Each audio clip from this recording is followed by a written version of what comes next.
So it has been a really long time since I've posted anything on the Salt City Workshop YouTube channel, and I apologize for that. I do think it's for a good reason. We actually moved about a year and a half ago.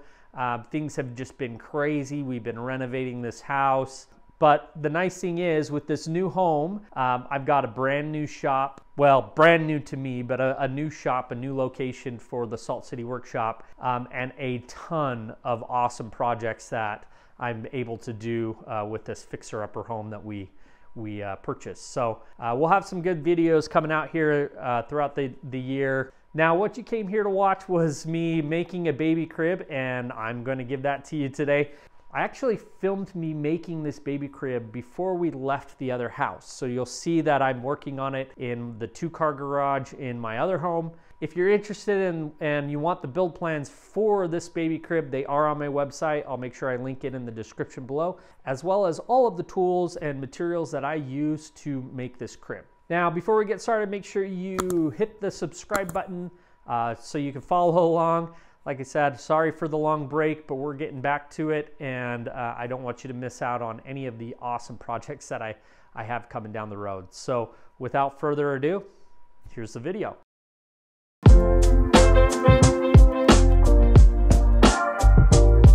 Now, like I mentioned before, it's been a minute since I did this project, so I'm going to refrain from giving you exact dimensions. This is just kind of an overall of how I did this project.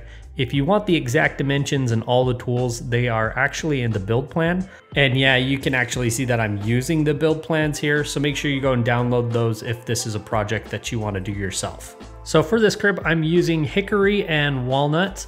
The hickory will be for the rails and stiles of the sides and ends of the baby crib, and the walnut will be for all of the slats that go in between. Previous to this, I actually made a crib for my own child, and I used these same species of wood, and I really liked the contrast of the colors, so I decided to use that for this one, which will actually go to my in-laws for their new baby. Now, as you can see at the very beginning, all I'm doing is milling down the lumber to its correct dimensions. Obviously using a combination of my joiner, planer, and table saw to get these to the dimensions that they need to be. This lighter wood here is the hickory, and we're getting the rails and stiles for the ends and the sides of the crib all to their correct thickness and dimension. Next, I tackled the walnut by cutting it down to the rough length with my miter saw. This is one tool that I really want to upgrade soon. If you guys have any suggestions on what I should go with, let me know. I know that the Makita is really nice for the miter saw. I've also heard, maybe I should jump into the Festool type of stuff, but let me know what you guys think in the comments, what miter saw I should be getting next. After cutting them down, I marked and jointed one side and one face of each piece of walnut. Walnut is my absolute favorite wood to work with, but it is super expensive. So that's why with this project, I felt like it was best to use walnut for the slats, because I didn't have to use as much walnut as I would have had if I used it for the stiles and the rails. Then I took it over to the table saw and cut them to the right width. One thing that I did not film is that I actually resawed each one of these boards in half. So instead of them being 1 1/4 inches, they came out to be just under 3/4 of an inch. And then once I put them through the planer, they ended up being just over about 1/2 inch thick. Now, I wouldn't go any less than 1/2 inch thick with each one of these slats, because the integrity of them start to get a little compromised and they start to flex a little too much. And if you have a really over aggressive baby, they might be able to kick their way through it. But I figured that about 1/2 inch is pretty good for a solid hardwood like walnut to have it for slats for a baby crib. Now, after I milled it all down, I went and took it to the router table and added a round over to each one of the slats, because it's gonna be used by a baby, so it's got to be soft on their hands. After that, it was time to go back to the rails and stiles and get those all cut down to the correct length.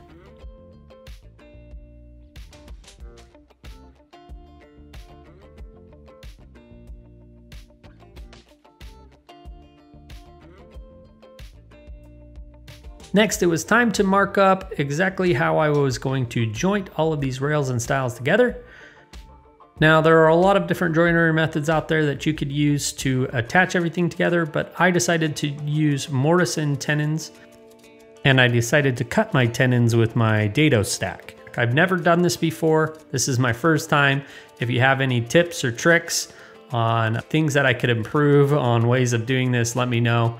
But it actually turned out really, really well. The only thing that I did notice is that my mortise and tenon were a little loose. So next time I might creep up on the cut a little bit more. And I don't know why I did this, but I cut the tenons before I cut the mortise.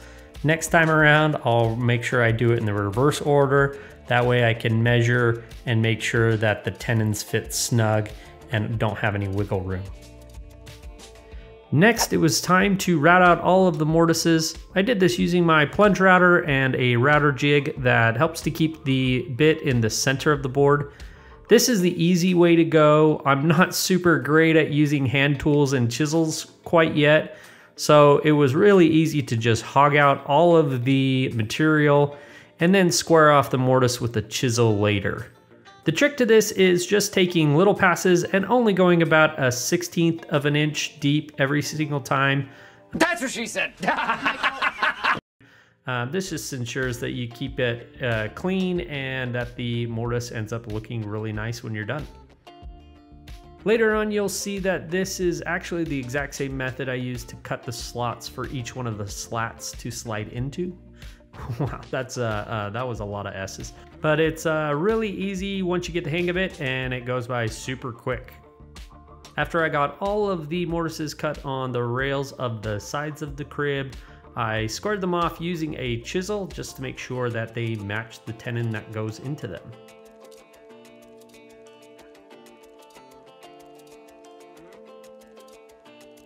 Again, this is where I would do this completely different next time. Obviously, you want to cut the mortises before you cut the tenons so you can make sure that they fit and they fit snugly and don't have too much wiggle room. I had way too much wiggle room when I glued these together, but everything ended up working out just great. Now here you can see I'm putting together the sides of the crib. As you can see, the sides are what have the spot for the legs on the bottom, and the mortises are actually two on the top, and each one of the stiles have a mortise on the bottom. It will make a lot more sense if you have the build plans to kind of look at it, but that's just kind of how I designed this bed to work out. Once I got it all dry fit together just to see how it looked, I made sure that I marked everything so that I would know how to put it back together and what pieces go where. After that, I put all the rails together and gang marked them exactly where I was going to be cutting the holes for the slats. This was really easy and just ensures that you make sure they're all vertical to each other. I did that for both the side and the ends of the crib. Now, there are certain dimensions that you kind of have to follow if you were to create a crib and sell it commercially. I'm following those same dimensions with this crib, and what they say is there cannot be more than a 2 3/8 inch gap between each one of the slats. This is just to make sure that the child doesn't get their arms or their head caught in between the slats. This crib will only have about a 2-inch gap in between each one of the slats, so it will be extra safe.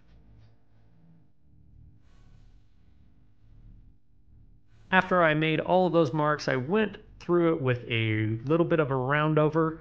I wanted to make sure it was soft again, and this was going to be a lot easier doing it now versus doing it when it was all assembled and when all of those tenons or slots were cut out for the slats to be put into.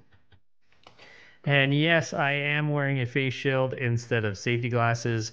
We were moving within the next couple days or something, so everything was kind of a mess at this point, and I really didn't know where my safety glasses were. So kind of funny I'm wearing a face shield. Next, it was time to cut the slots for each one of these. I used the T-track on my assembly table to secure everything down, and then used my plunge router and the jig as well as the right router bit to cut the right width of each one of these slots.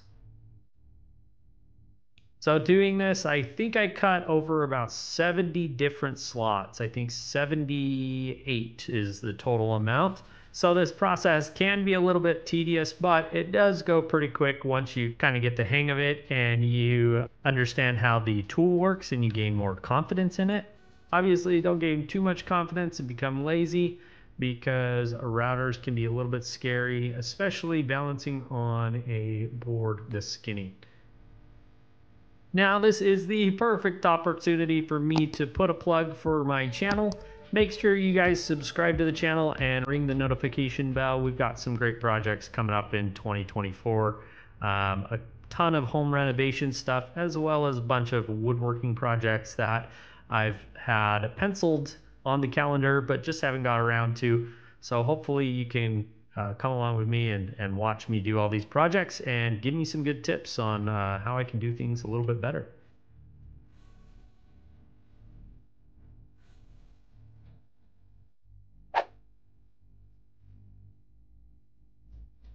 After getting those cut, it was time to add some recessed holes for the bolts that will secure the sides to the ends of the table. I did this by using a Forstner bit on the ends of it, and then finished off going all the way through with the appropriate size drill bit that will fit the threaded screw that will go through it. I know I keep saying this, it'll make a ton more sense as you get towards the end, and it makes even more sense on the build plans. After that, I gave it a light sanding, especially these parts, because they're going to be really, really hard to sand once everything is all glued together. So I sanded everything pretty much to about a 220 grit, just to make sure that I got as much sanding done previously to save me some time. Next, I wanted to kind of dry fit everything and just see how everything fits together. This is always a good idea before you glue it together, because if something's wrong, you can fix it now instead of trying to fix it while glue is setting in. So this is kind of the first look at one of the ends of the crib. Like I said, the ends are what have the legs that kind of hold up the entire crib off the ground. And then the slats really look good with that walnut. Now, like I said, my mortise and tenons were not very good. They were a little loose. Now, I saw this method online by another woodworker, and I'm totally sorry I'm not able to give you credit. But instead of using wood glue on these mortise and tenons, if you use epoxy, it helps to fill those in. Wood glue is not fantastic at filling in gaps. It shrinks when it dries and it gets pretty brittle. So I saw this method where you use epoxy instead of wood glue, and it seemed to work really, really well. Now it does dry a lot slower, and it makes a little bit more of a mess and is harder to clean up. So highly recommend using a lot of different things to kind of make sure it doesn't get all over your clamps and all over, you know, other parts of the project and your workbench. I didn't really do that here. The cleanup was a little bit of a pain, but you know, you learn, and next time I'll make sure that I do that. I just used normal parallel clamps to make sure everything clamped together, and as long as, you know, your mortise and tenons are good and square, everything should clamp just fine. The next day, literally the day we're supposed to move, I was finishing up this project, did the exact same thing, sanded everything together, got them all lined up with the rails and stiles and all of the slats put in there. This is kind of an interesting thing to have to do, because you got to try and get every single one in without one falling out. But everything worked out great. Used epoxy to get it all glued up, and things worked out. After that, I took my sander to it and sanded off any of the epoxy drips that were on there.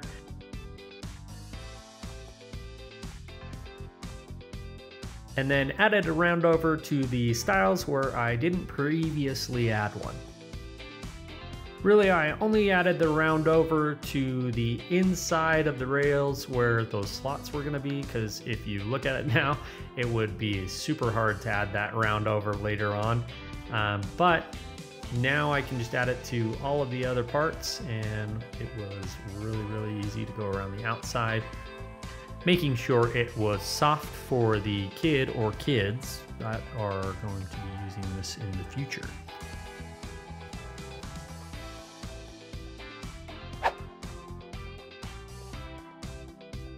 After that, I got the crib kind of dry fit together and all lined up just to make sure everything was square. I did this kind of just upside down on my workbench, and it was pretty easy. Just put it all up there and clamped it all together, made sure that the sides were lining up the way that I wanted them to line up.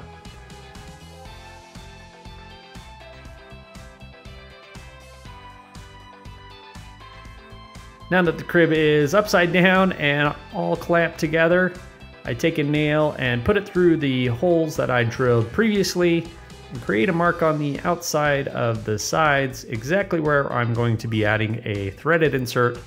There will be some bolts that will go through each one of the stiles on the top and the bottom and connect with the stiles that are on the side of the crib, making sure that everything connects together.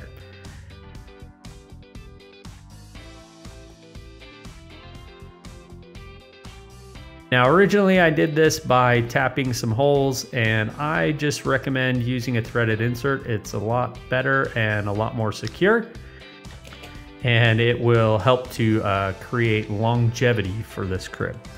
Now, I really failed here.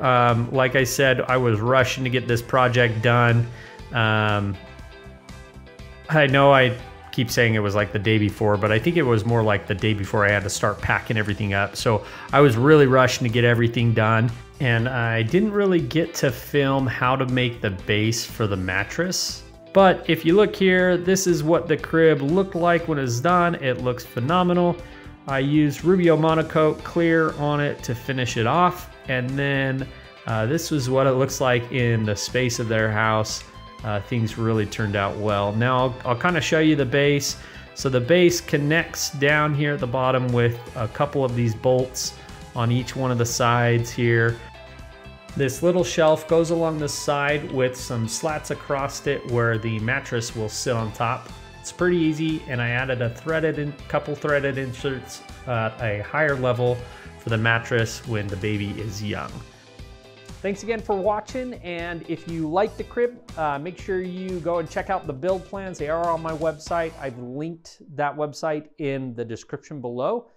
Make sure you go and check out some of these other videos that I have ready and queued up for you to watch. I really appreciate all of you guys for watching my YouTube channel and subscribing. And like I always say, never stop creating.